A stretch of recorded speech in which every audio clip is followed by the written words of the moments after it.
bien, je suis très heureux de recevoir l'illustre Jean-Dominique Michel. Tout le monde me disait « Ah, Jean-Dominique Michel, il faut le recevoir ». Donc je le reçois très volontiers aujourd'hui. Et c'est l'occasion de lui poser quelques questions. Merci Jean-Dominique d'être venu de votre Suisse natale.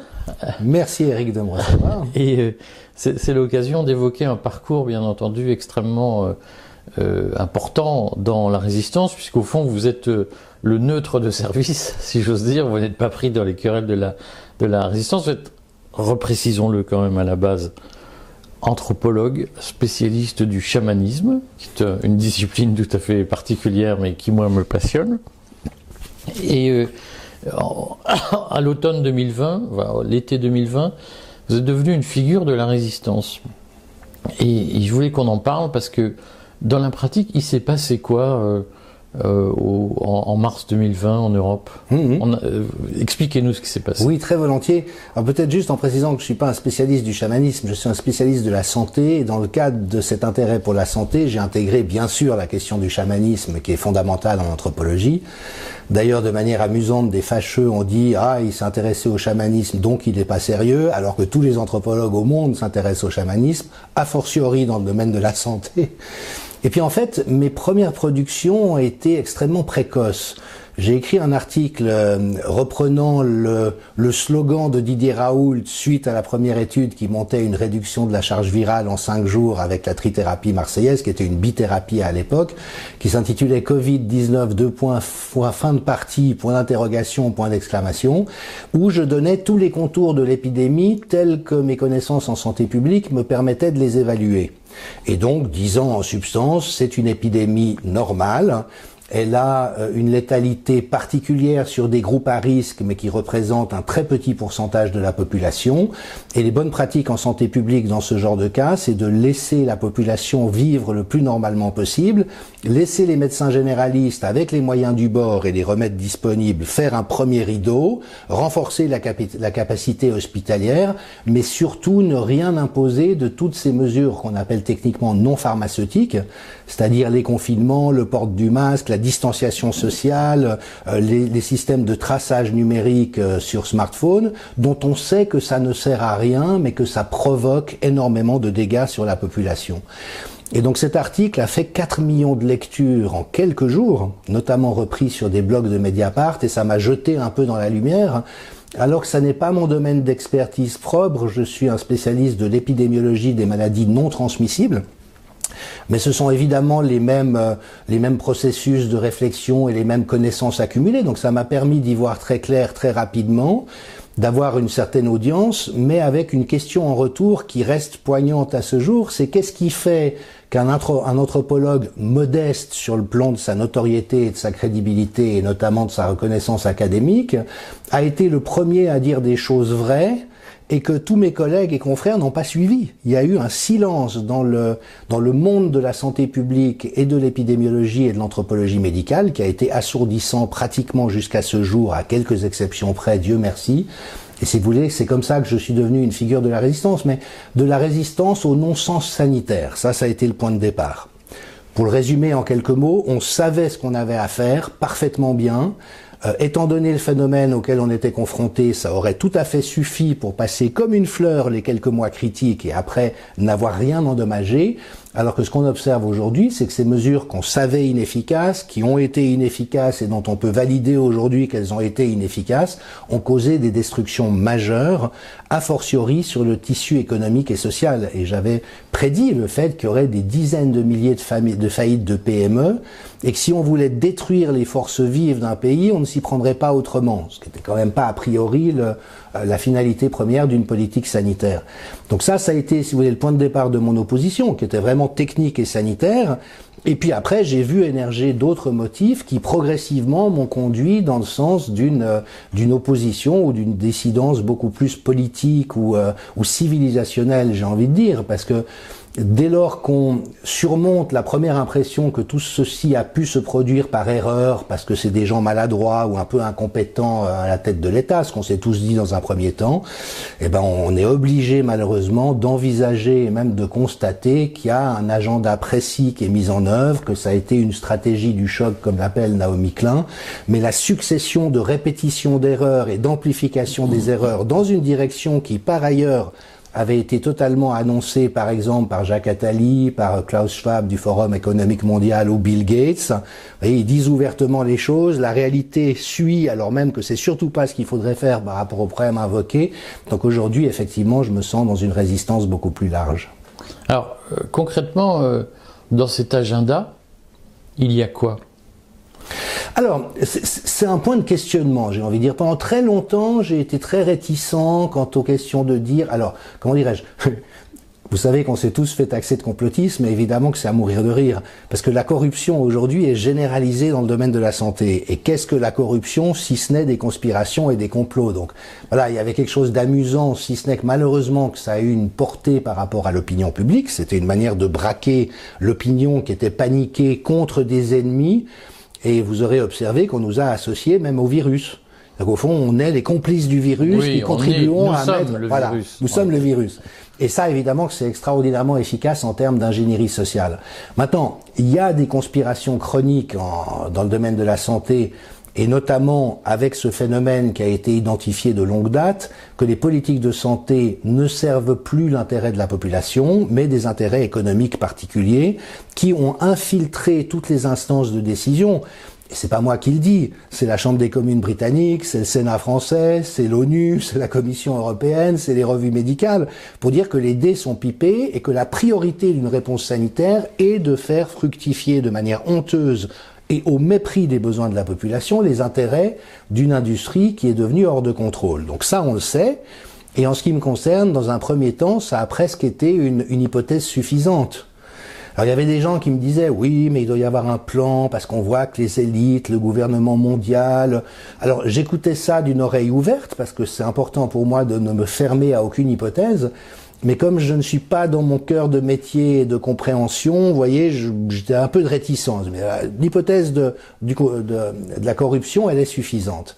Et puis aujourd'hui, je suis obligé d'aller plus loin, et notamment à la faveur d'une révélation, alors de nouveau, qui était constatable depuis le début, mais j'ai été le premier à publier en français un article américain, je crois que c'était en juillet 2021, qui au fond s'est posé la bonne question, puisque tous les gouvernements et l'OMS savaient que faire face à une pandémie. Et je rappelle, en 2006, l'OMS rappelle, toutes ces mesures non pharmaceutiques sont inefficaces et dangereuses, il ne faut surtout pas les utiliser. Quelles mesures non pharmaceutiques ? C'est le confinement, la distanciation sociale, le port du masque, les systèmes de traçage, les fermetures de frontières et les passes sanitaires ou vaccinaux. C'est quand même extraordinaire. Tout ça, on sait que ça sert à rien et qu'il faut surtout pas le faire.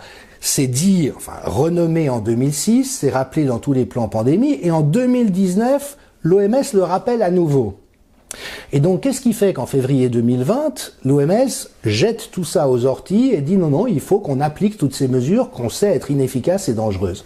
Et en fait, on peut retracer historiquement un changement qui a circulé par deux voies principales. La première, c'est l'OMS elle-même. Et j'ai répertorié toutes les étapes, mais grosso modo, les émissaires qui ont vu le régime dictatorial chinois confiner la province du Hubei se sont dit « Ah, c'est totalement inhabituel, d'habitude c'est pas ce qu'on fait, c'est bizarre comme réponse ». 15 jours plus tard, ils disent « Ah non, mais finalement c'est bien, parce que ça a quand même coupé l'épidémie ». Et encore 15 jours plus tard, ils disent « C'est ce qui doit être appliqué dans le monde entier ». Alors même que ça piétine tout ce qu'on sait, et qu'une épidémie, de toute manière, elle passe en quelques semaines.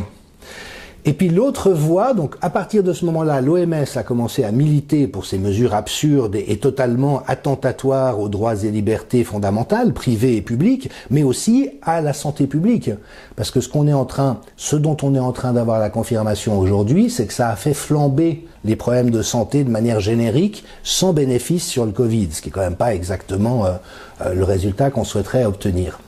Et l'autre voie, le docteur Anthony Fauci, qui a été le maître d'œuvre de la réponse sanitaire américaine, qui est le centre de la corruption institutionnelle aux États-Unis, vient de révéler sous serment dans l'audition de 7 heures qu'il a subie face au procureur de la Louisiane et du Missouri, qu'en fait son adjoint était allé en Chine en février 2020, avait trouvé très bien ce que faisait la dictature chinoise et avait décidé d'implémenter ce modèle aux États-Unis, de nouveau à l'encontre de tout ce qu'on savait devoir faire. Donc qu'observe-t-on aujourd'hui? C'est que depuis le début, c'est la Chine qui teste des réponses inhumaines, attentatoires à la dignité et aux droits, contre-productives sur le plan sanitaire, inacceptables sur le plan des valeurs et de ce qui fonde la civilisation, et que désormais, il y a un certain nombre d'influenceurs majeurs en Occident qui ont le pouvoir de déterminer les politiques, qui disent c'est exactement ça qu'il faut implémenter chez nous. Et si on observe l'architecture objective de ces relais, c'est l'OMS d'un côté, mais dont on sait qu'elle est lourdement noyautée par les intérêts privés, et notamment les fondations de Bill et Melinda Gates et la fondation Rockefeller.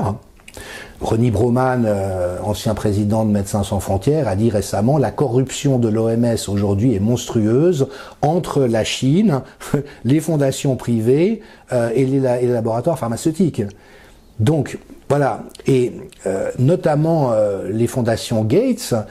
Une enquête récente des médias Politico et Die Welt, qui sont pratiquement les seuls à avoir osé enquêter sur ces réalités, sont arrivés à la conclusion que ce sont les 4 ou 5 fondations de Bill Gates qui ont déterminé la réponse sanitaire de l'Occident à la pandémie par le truchement de cabinets de conseil comme McKinsey en français ou McKinsey en anglais, on prononce des deux manières, qui ont conseillé tous les gouvernements de la même manière, tout en étant engagés par Pfizer et en étant extrêmement proches de Bill Gates. Et Politico et Die Welt ont posé la question, est-il normal qu'un informaticien phobique et névrosé c'est pas gentil pour Bill Gates, puisse décider de la réponse sanitaire des États, alors que c'est pas son métier, c'est pas son mandat, et l'article conclut que cela a été fait sans surveillance pertinente des États. Alors là, on a quand même des figures, et puis la dernière qu'il faut... Je vous coupe, mais comment on explique cette influence proliférante de Bill Gates sur les États? Alors, là encore, il y a un recoupement que je ne m'explique pas à ce stade. Alors, étant donné que vous êtes bien plus compétent que moi dans ces domaines, peut-être pourrez-vous m'éclairer, mais c'est que, vous savez, il y a un problème qui a été soulevé de longue date, et c'est dit des connaisseurs, dont je ne fais pas partie, mais c'est qu'au fond, la Chine a infiltré les élites occidentales à un niveau beaucoup plus profond que ce qu'on imagine. Et notamment par le biais de financement. Donc ils financent par exemple l'Imperial College à Londres, qui est ce cercle de production de fraude scientifique pour faire paniquer la population. Ils financent le Johns Hopkins Institute aux États-Unis. Ils financent Drosten en Allemagne, qui est celui qui a lancé la mode des PCR. Ils financent des universités, ils financent des médias. Et Gates, c'est exactement le même organigramme. Il finance tout partout. Et d'une manière d'ailleurs où le retour sur investissement pour lui est phénoménal. Donc on croit que c'est de la philanthropie, c'est-à-dire qu'il dépense de l'argent pour faire du bien à la population, mais on voit qu'il y a un retour sur investissement, semble-t-il, de 20 $ qui rentre pour $1 dépensé. Donc en plus, ça fait le contraire de l'appauvrir. Et donc le Parti communiste chinois et les fondations Gates d'un autre côté, aujourd'hui, ont une influence majeure sur les médias, les universités et les autorités de santé. Comment ça s'est fait? Je pense qu'il y a eu une série de garde-fous, notamment éthiques, qui ont été simplement éjectés ou qu'on a fait exploser en cours de route. Et comme aujourd'hui, notamment les équipes de recherche dans les universités sont contraints d'avoir des financements privés complémentaires aux financements publics qu'ils peuvent obtenir, ça veut dire qu'ils sont dépendants des milieux privés, Pharma et Fondation Gates.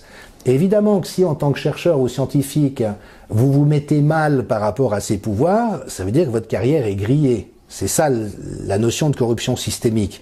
C'est pas forcément que vous touchez des millions de $ à planquer dans des paradis fiscaux, encore que ça existe, notamment pour des médecins influenceurs, key opinion leaders. On sait qu'il y a des comptes cachés.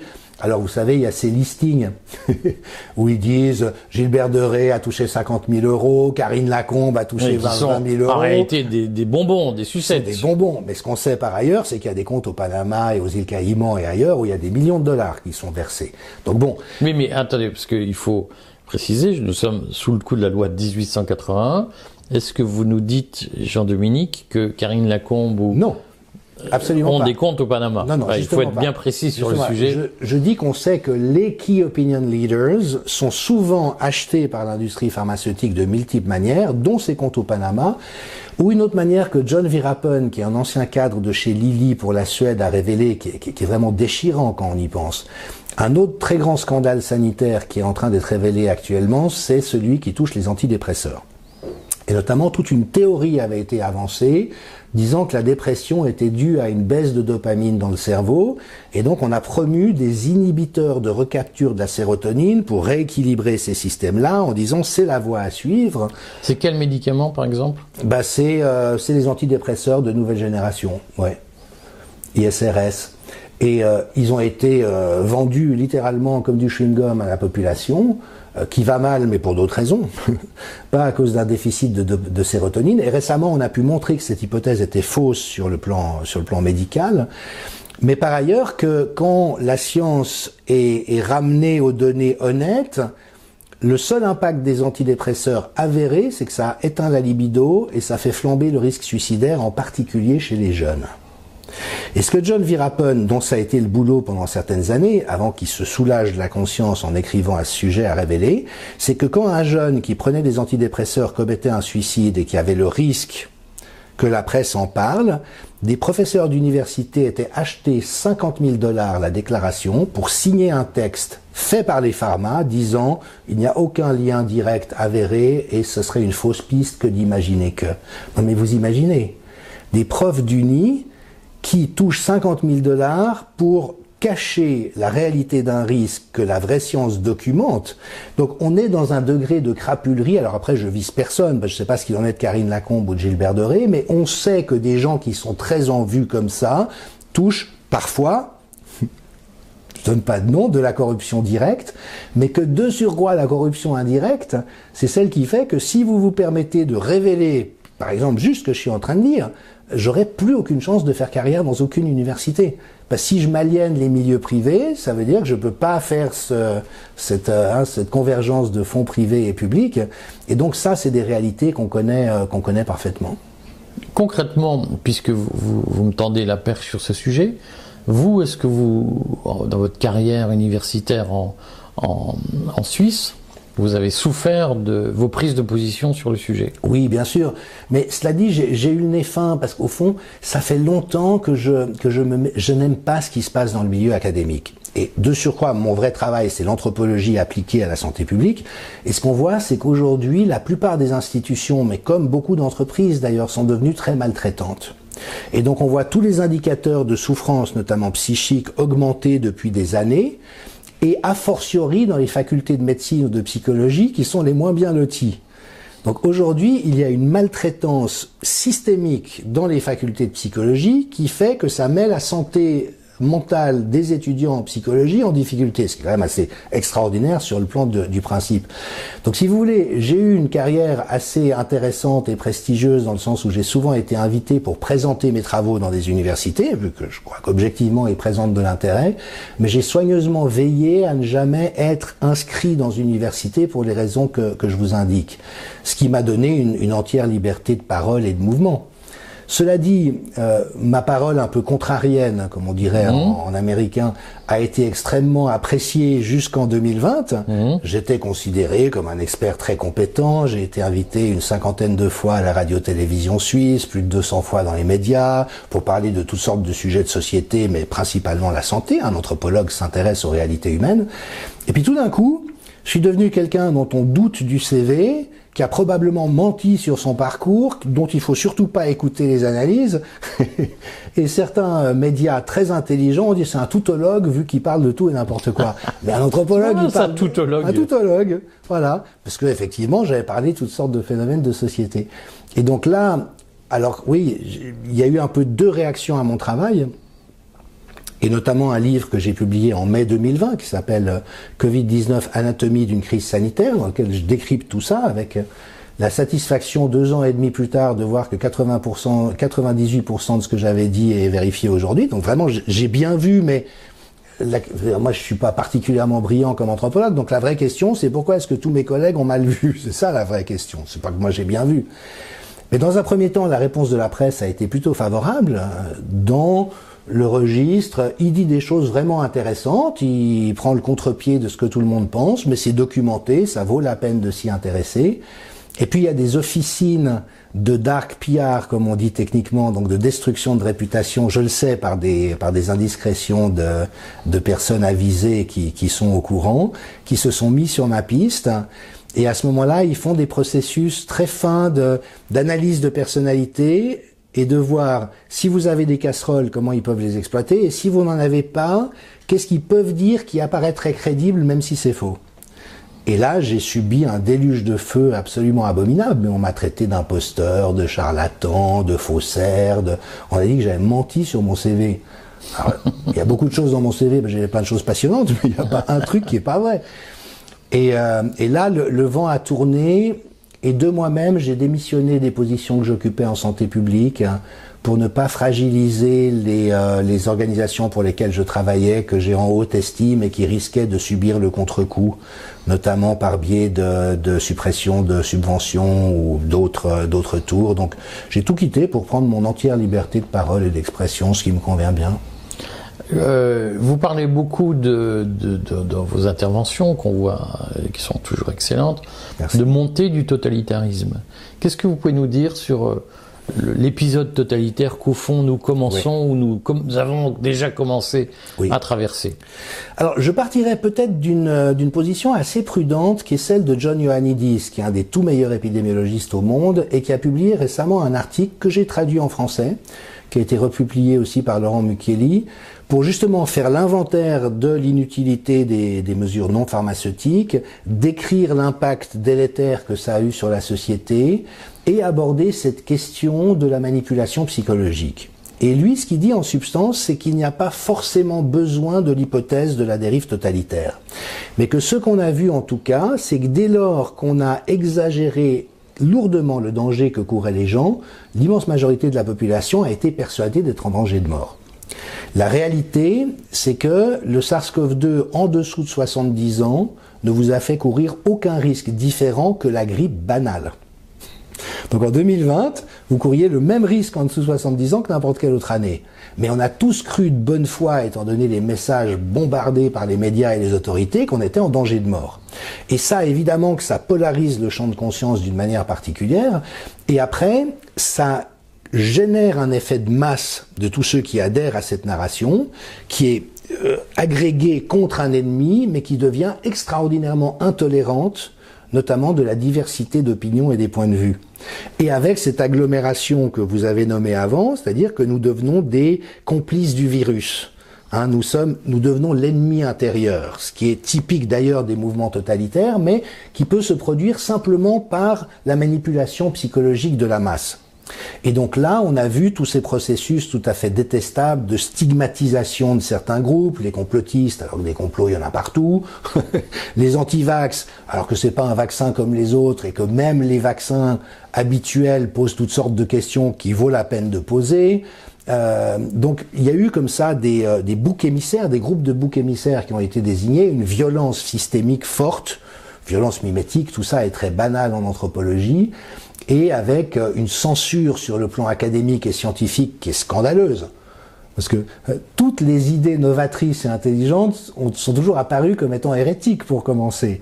Donc si à un moment donné vous dites non, la science c'est le consensus de tous ceux qui sont aux commandes et tout ce qui est hérétique, il faut surtout pas le prendre en considération, c'est la fin de la science dans son essence.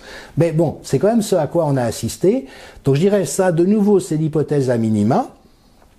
Et John Ioannidis montre comment l'intelligence collective a été mise en échec, comment tous les systèmes étatiques, de nouveau, qui avaient été bien foutus de gestion des urgences, comme on les appelle, avec notamment des boucles de rétroaction, de feedback et de réflexivité. C'est-à-dire, on croit devoir prendre des mesures, on les applique. Qu'est-ce qu'on observe? Comment est-ce qu'on tient compte du résultat de nos observations pour faire évoluer nos politiques? Vous voyez, toute cette granularité, et cette sensibilité a été perdue.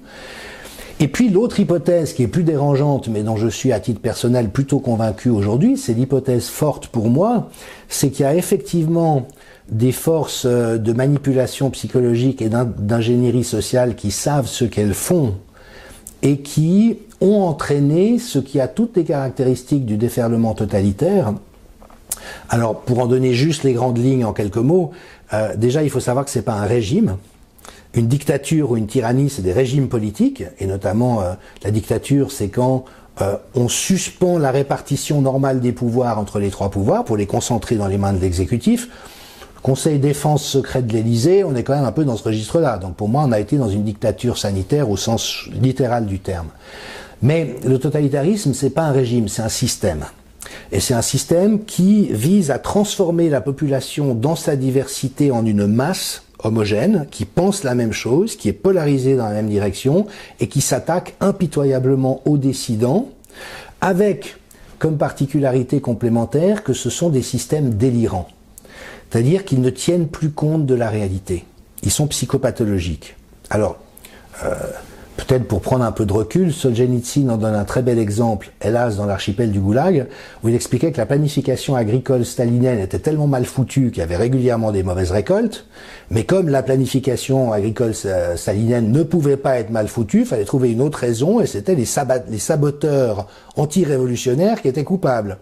Et donc, les chefs d'exploitation des régions où il y avait des mauvaises productions se faisaient éjecter en camp de travail à chaque fois qu'il y avait une mauvaise récolte. On en nommait d'autres à la place parce que le système ne pouvait pas tenir compte de la réalité. Et c'est là où aujourd'hui on est dans cette extraordinaire configuration où on voit des gens délirer, mais avec ce délire résonnant typique de la paranoïa collective en l'occurrence. De nouveau, pour donner juste un exemple, vous savez que la trithérapie préconisée par Raoult visait à faire baisser de manière précoce la charge virale pour ne pas arriver dans la phase vasculaire. Quelques études profondément malhonnêtes ont été mises sur pied, notamment Recovery en Angleterre, où on a prescrit à des doses toxiques à des gens aux soins intensifs l'hydroxychloroquine uniquement sans l'azithromycine et le zinc, donc ça permet pas du tout de vérifier ça, et vous avez des médecins éminents, professeurs de médecine, qui viennent vous dire non, on a prouvé que l'hydroxychloroquine ne marchait pas sur la base d'un truc qu'un enfant de 7 ans est capable de comprendre comme n'étant pas logique. Et aujourd'hui, on est vraiment dans un délire collectif, une bouffée délirante, et ça, c'est caractéristique des systèmes totalitaires.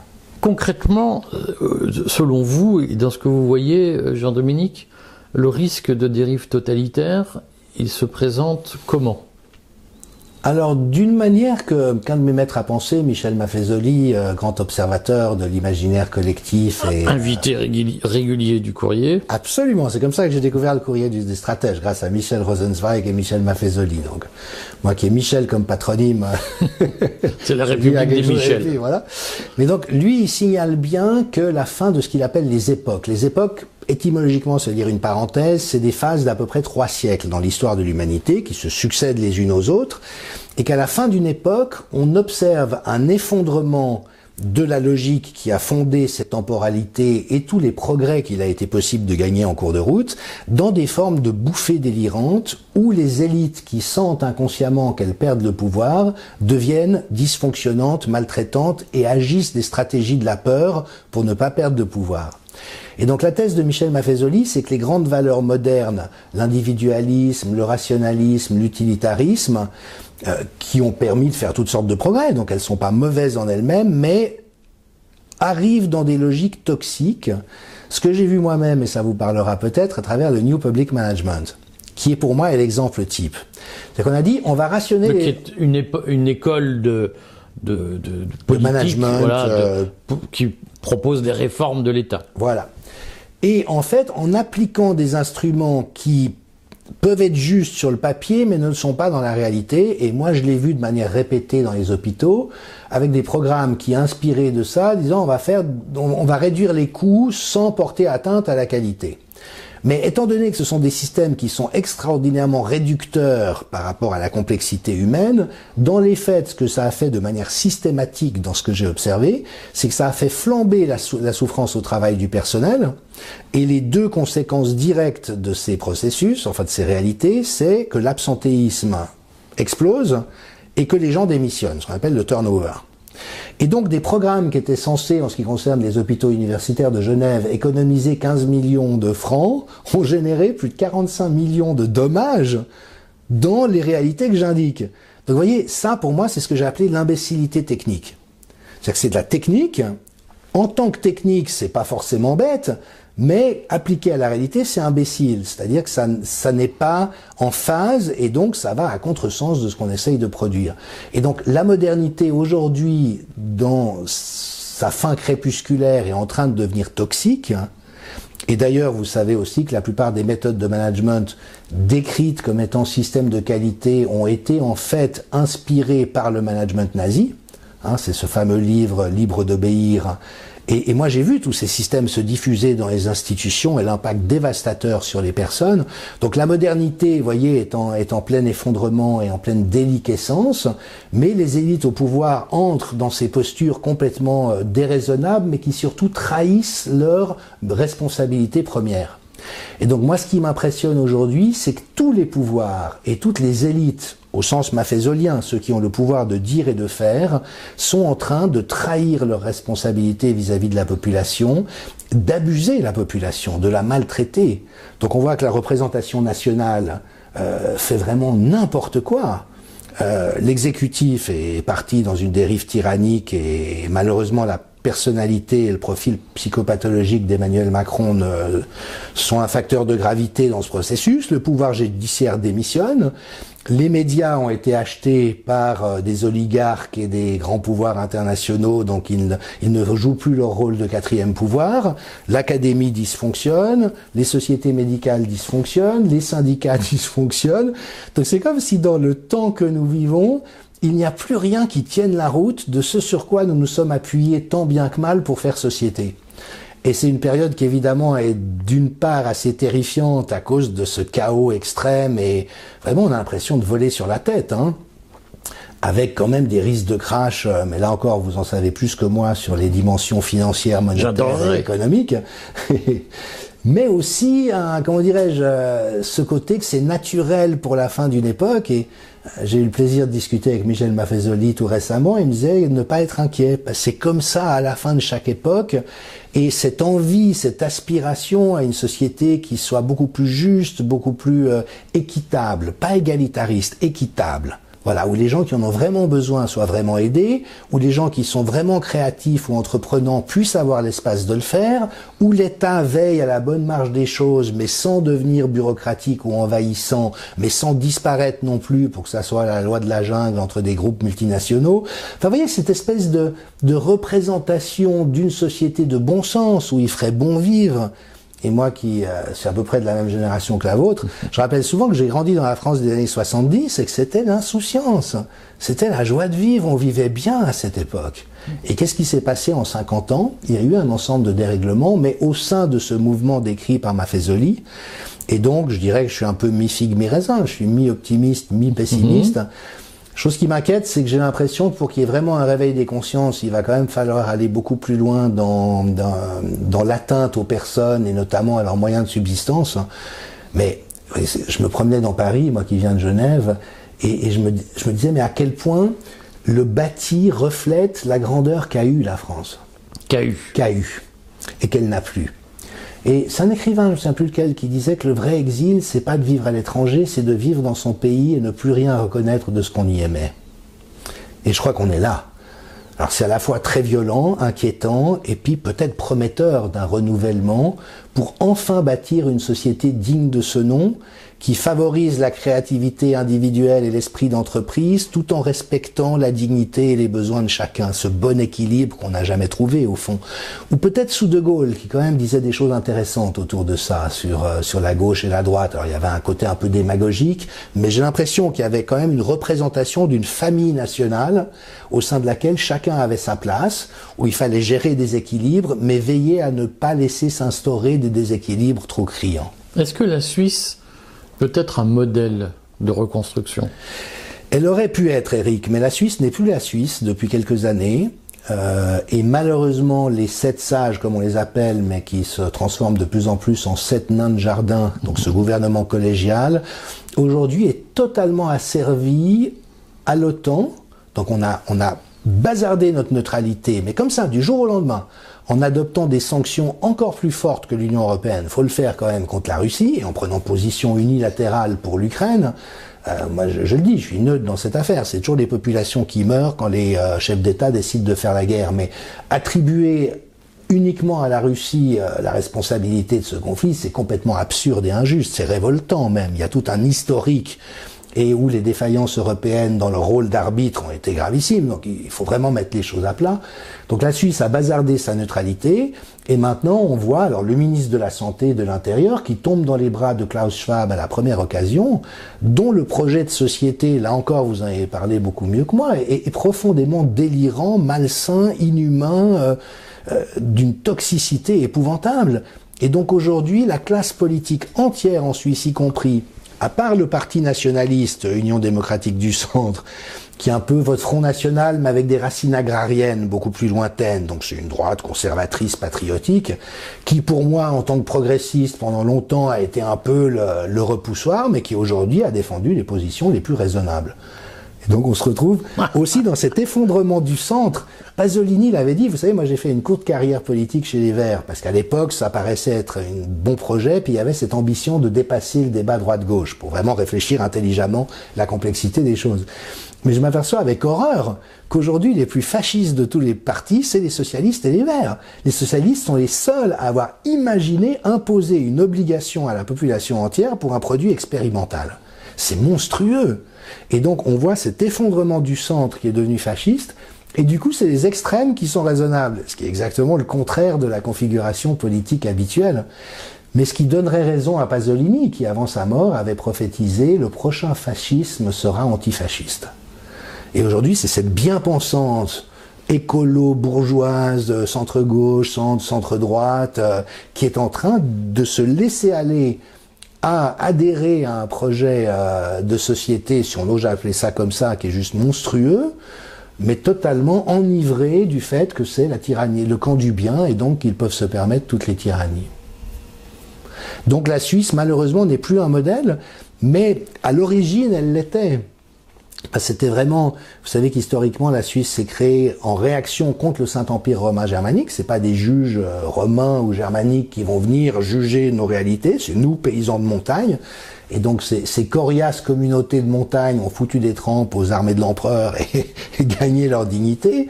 Guillaume Tell a refusé de se mettre à genoux devant le chapeau du bailli en disant « je ne me mets à genoux que devant Dieu ». Vous voyez, c'est ces valeurs-là. Et moi, je rêverais, une vraie Europe digne de ce nom ressemblerait à ça.